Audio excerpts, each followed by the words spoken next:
Good morning students. In this video we are going to continue our first chapter of class 7 science. The chapter name is nutrition in plants, in which in first video we see that what is a nutrition and how many modes of nutrition are there, and also we see or learn about photosynthesis. Now we are going to know the role of leaf in photosynthesis.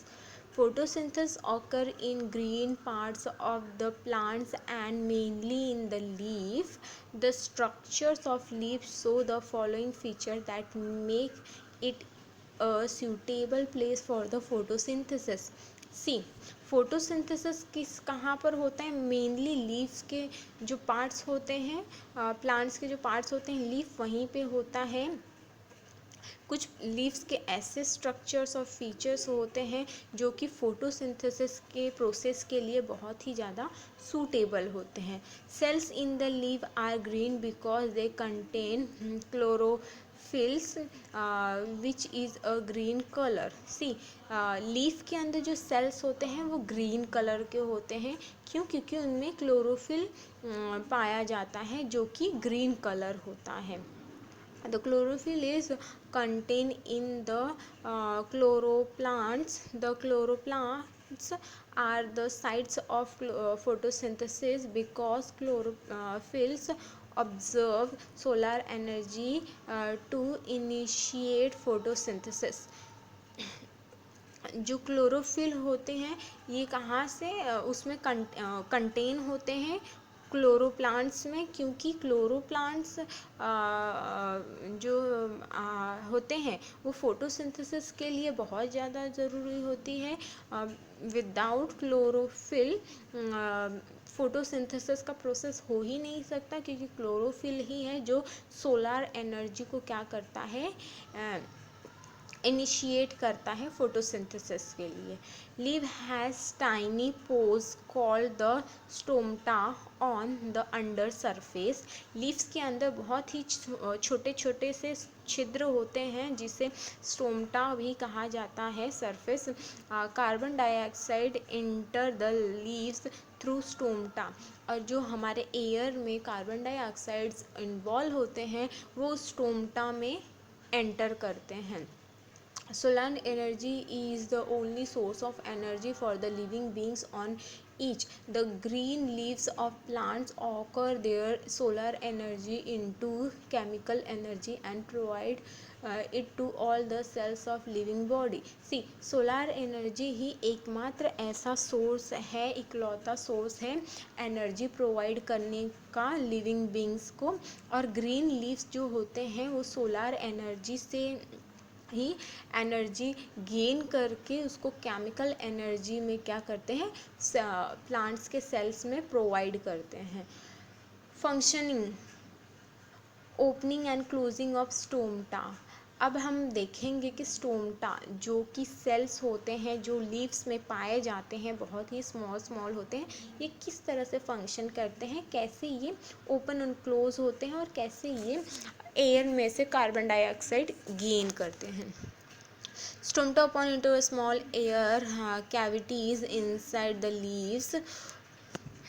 Stomata open into small air cavities inside the leaf. Each stomata is guarded by two kidney shapes guard cells. The main function of stomata is to let the carbon dioxide from the atmosphere enter the leaf for photosynthesis. Stomata का जो shape होता है वो kidney की तरह होता है, kidney के शेप में होता है, और वो क्या करते हैं, लीफ के जो सेल्स होते हैं उसे गाइड करते हैं. और उसका मेन फंक्शन स्टोमटा का यही होता है कि वो कार्बन डाइऑक्साइड को क्या करता है, ऑब्जर्व करता है, एंटर कराता है लीफ के अंदर फोटोसिंथेसिस प्रोसेस होने के लिए.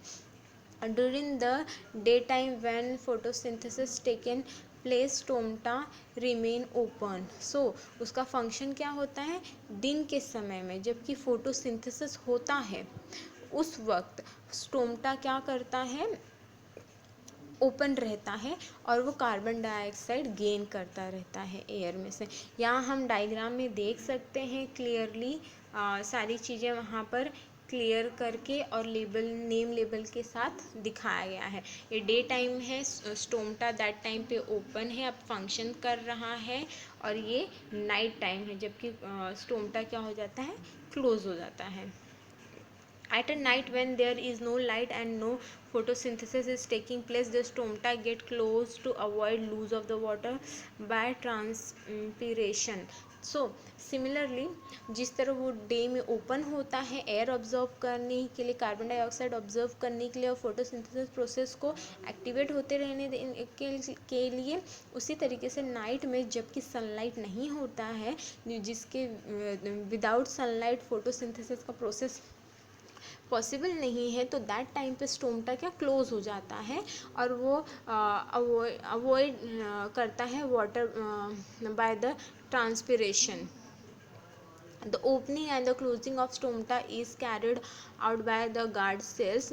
ये जो सेल्स स्टोमटा का ओपनिंग और क्लोजिंग होता है, ये चीज़ जो उसके अगल बगल जो सेल्स होते हैं उससे क्या किया जाता है, प्रोटेक्ट किया जाता है, गार्ड किया जाता है। इन sunlight water from surrounding cells diffuse into the guard cells. The guard cells become triggered by the accumulation of water, and their outer thin walls bugged out and the inner thin walls are drawn apart. The stomata opening between the two guard cells wider, making the stomata open. जो तो फिर जो इस sunlight होते हैं वो क्या उसके सराउंडिंग सेल्स को क्या कहते हैं, डिफ्यूज़ करते हैं, जो गार्ड सेल्स होते हैं, और वो गार्ड सेल्स को जो वाटर्स होते हैं वो एक्यूमुलेट करते हैं उसके आउटर थिन वॉल को, और एट द सेम टाइम उसके इनर थिन वॉल्स को भी। Stomata opening between the two guard cells, stomata जो है वो टू गार्ड सेल्स के बीच में वाइडली ओपन होता है for making the stomata open. At the time of closing of stomata opening, water diffuse out of the guard cells. The guard cells become flaccid, their inner thin wall। तो जब night time होता है और जब स्टोमटा को close होना रहता है, तब उसके जो गार्ड सेल्स होते हैं वो आउटर वे में क्या करते हैं, डिफ्यूज़ होते हैं, और जिसके हेल्प से वो स्टोमटा को क्लोज होने में स्ट्रेंथ मिलता है और वो ईज़िली क्लोज हो जाता है।